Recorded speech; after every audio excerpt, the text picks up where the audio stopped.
Hello, जय हिंद दोस्तों। मैं हूं आपका अपना डॉक्टर हर्ष वर्मा, नेचुरोपैथी मोहाली से।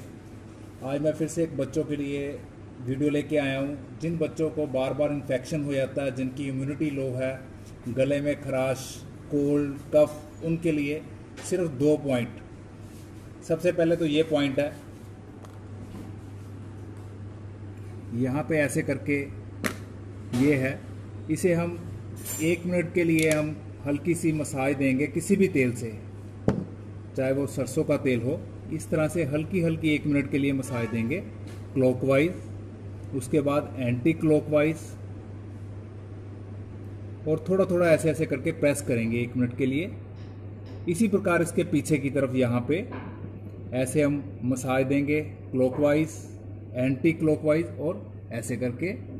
तो इस तरह से आप देखेंगे बहुत जल्दी